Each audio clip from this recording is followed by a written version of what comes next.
ശബരിമലയിൽ തീർത്ഥാടകരുടെ വൻ തിരക്ക്. അയ്യപ്പന്മാരുടെ നിര നീലിമല വരെ നീണ്ടു. പമ്പയിൽ നിന്ന് മണിക്കൂറുകൾ ഇടവിട്ടാണ് തീർത്ഥാടകരെ കടത്തിവിടുന്നത്. നിലക്കലും ഇടത്താവളങ്ങളിലും തീർത്ഥാടകരുടെ വാഹനങ്ങൾക്ക് നിയന്ത്രണം ഏർപ്പെടുത്തി.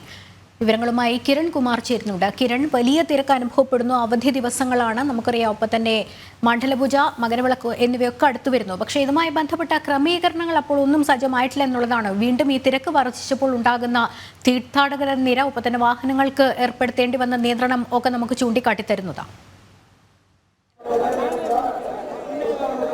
ലക്ഷ്മി, ഈ തിരക്കിനെ സംബന്ധിച്ച് രാവിലെ എന്തായിരുന്നു സന്നിധാനത്തുണ്ടായിരുന്നത്, അതേ അവസ്ഥയ്ക്ക് ഒരു തരത്തിലുള്ള മാറ്റവും വന്നിട്ടില്ല എന്നുള്ളൊരു സാഹചര്യം തന്നെയാണ് നിലവിലിപ്പോൾ സന്നിധാനത്ത് കാണാൻ സാധിക്കുന്നത്. നീണ്ട നിര തന്നെയാണ് ഇവിടെ ഭക്തരുടെ ഇപ്പോൾ കാണാൻ സാധിക്കുന്നത്.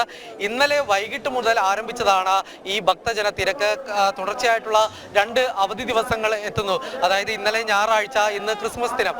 ഈ 2 അവധി ദിവസങ്ങൾ കൂടി എത്തുന്ന ഒരു സാഹചര്യത്തിൽ വലിയൊരു ഭക്തജന തിരക്കുണ്ടാകും എന്നുള്ളൊരു മുന്നറിയിപ്പ് അല്ലെങ്കിൽ അത്തരത്തിലുള്ള ഒരു ജാഗ്രതാ നിർദ്ദേശം നേരത്തെ തന്നെ ദേവസ്വം ബോർഡിനും ലഭിച്ചിരുന്നതാണ്. എന്നാൽ പോലും കൃത്യമായ ഒരു പരിഗണന അല്ലെങ്കിൽ ആ ഒരു കാര്യത്തിൽ വേണ്ട ഒരു മുന്നൊരുക്കം ദേവസ്വം ബോർഡിന്റെ ഭാഗത്തു നിന്നും ഉണ്ടായില്ല എന്നുള്ളൊരു വിലയിരുത്തൽ തന്നെയാണ് ഇപ്പോൾ എത്തുന്നത്. വലിയൊരു ഭക്തജന തിരക്ക്, മണിക്കൂറുകളോളം കാത്തിരുന്നതിന് ശേഷം മാത്രം അയ്യപ്പ ദർശനം സാധ്യമാവുന്ന ഒരു സാഹചര്യമാണ് നിലവിൽ സന്നിധാനത്തുള്ളത്.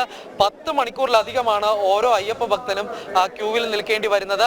നേരത്തെ പോലീസ് അറിയിച്ചിരുന്നത് ഇന്ന് ദിവസം 1 ലക്ഷത്തിലധികം അയ്യപ്പന്മാർ ശബരിമലയിൽ എത്തും എന്നുള്ളൊരു പ്രതീക്ഷ നേരത്തെ തന്നെ പോലീസിനുണ്ടായിരുന്നതാണ്. അതിന്റെ അടിസ്ഥാനത്തിൽ പോലീസ് അറിയിച്ചിരുന്നത് ശബരിപീഠം മുതൽ നിയന്ത്രണം ഏർപ്പെടുത്തും. അവിടെ നിന്ന് മുതൽ ഘട്ടം ഘട്ടമായിട്ട് മാത്രമാണ് അയ്യപ്പന്മാരെ മുകളിലേക്ക് കടത്തിവിടൂ എന്നുള്ളൊരു കാര്യമായിരുന്നു. എന്നാൽ ഈ ശബരിപീഠം മുതൽ ക്യൂ ആരംഭിച്ചതിന് തൊട്ടു പിന്നാലെ തന്നെ ഈ ക്യൂവിന്റെ നിര അത് നീളുകയായിരുന്നു. പിന്നീട് നീലിമലയും കടന്ന് പമ്പയിലേക്ക് ക്യൂ നീളുന്ന ഒരു സാഹചര്യം ഉണ്ടായി. കൂടാതെ തന്നെ കൂടുതൽ ഭക്തർ എത്തുന്ന ഒരു സാഹചര്യത്തിൽ പമ്പയിലും പിന്നീട് ഭക്തരെ മണിക്കൂറുകളോളം തടഞ്ഞു വെക്കേണ്ട ഒരു അവസ്ഥയിലേക്കാണ് നിലവിലിപ്പോൾ എത്തിയിരിക്കുന്നത്.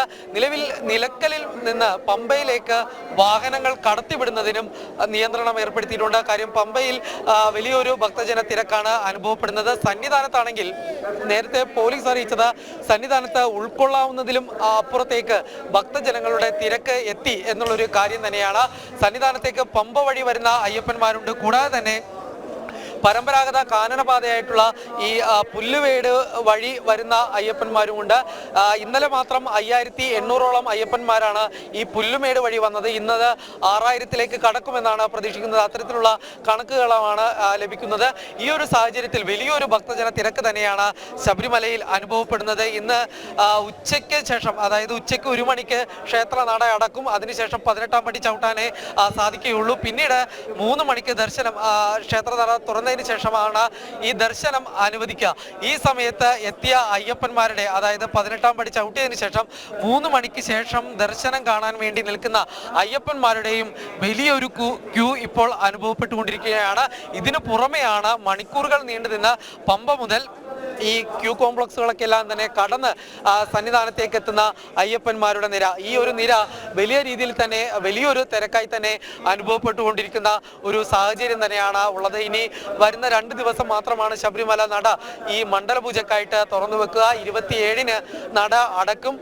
ഇതിനു മുമ്പായി തന്നെ പരമാവധി അയ്യപ്പന്മാർ അല്ലെങ്കിൽ അയ്യപ്പന്മാരുടെ എണ്ണത്തിൽ വലിയൊരു വർധന ഉണ്ടാകും എന്നുള്ളൊരു വിലയിരുത്തൽ നേരത്തെ തന്നെ ദേവസ്വം ബോർഡിന് ഉണ്ടായതാണ്. മാത്രമല്ല, ഇതിൻ്റെ ഒരു മുന്നറിയിപ്പ് എന്നുള്ള രീതിയിൽ ഇന്നലെ അയ്യപ്പന്മാരുടെ കണക്കെടുത്തതനുസരിച്ചാണെങ്കിൽ 1 ലക്ഷം അയ്യപ്പന്മാർ 18-ാം പടി ചവിട്ടിയിട്ടുണ്ട് എന്നുള്ളൊരു കണക്കും ദേവസ്വം ബോർഡിന് ലഭിച്ചിരുന്നു. എന്നാൽ കൃത്യമായ ഒരു ഇടപെടൽ, ഈ വരും ദിവസത്തിലെ തിരക്ക് നിയന്ത്രിക്കുന്നതിന് കൃത്യമായ ഒരു ഇടപെടൽ ദേവസ്വം ബോർഡിന്റെ ഭാഗത്തു നിന്നും ഉണ്ടായിട്ടില്ല എന്ന് തന്നെയാണ് വിലയിരുത്തപ്പെടുന്നത്. കിരൺ, അതാണ് അപ്പോൾ പ്രതിസന്ധി എത്രത്തോളം രൂക്ഷമാകും എന്നുള്ളതാണ്. കാരണം കൃത്യമായ ഇടപെടൽ, ഈ ഒരു തിരക്ക് കണക്കിലെടുത്ത് ദേവസ്വം ബോർഡ് അല്ലെങ്കിൽ അതിന്റെ ഏകോപനം, പോലീസ്, ഒപ്പം തന്നെ KSRTC, ഇതൊന്നും സമയബന്ധിതമായി ഏകോപനം നടപ്പിലാവുന്നില്ലെങ്കിൽ, ഈ കഴിഞ്ഞ ആഴ്ചകളൊക്കെ നമ്മൾ കണ്ടതാണല്ലോ, അതുപോലെ ഒരു തിരക്ക് വീണ്ടും വന്നാൽ എന്ത് സംഭവിക്കും എന്നുള്ളതാണ്. ലക്ഷ്മി, ഈ കഴിഞ്ഞ 2 ആഴ്ച മുമ്പാണ് അയ്യപ്പന്മാര് ശബരിമലയിലെത്തി പമ്പയിൽ നിന്ന് മാല ഊരി തിരിച്ചു പോകേണ്ടതായിട്ടുള്ള ഒരു സാഹചര്യം സന്നിധാനത്ത് ഉണ്ടാവുന്നത്. ഇത്തരത്തിലൊരു വളരെ ദുഃഖകരമായ ഒരു അവസ്ഥയാണ് കഴിഞ്ഞ ആഴ്ച ഈ അയ്യപ്പന്മാര് നേരിടേണ്ടി വന്നത്. ഇതിന് തൊട്ടു പിന്നാലെ ഈ വിഷയത്തിൽ ഹൈക്കോടതിയുടെ ഇടപെടൽ ഉണ്ടാവുന്നു. പിന്നീട് ദേവസ്വം ബോർഡ് മതിയായ മുന്നൊരുക്കങ്ങൾ നടത്തി എന്നൊക്കെ അവകാശപ്പെടുകയും ചെയ്തിരുന്നതാണ്.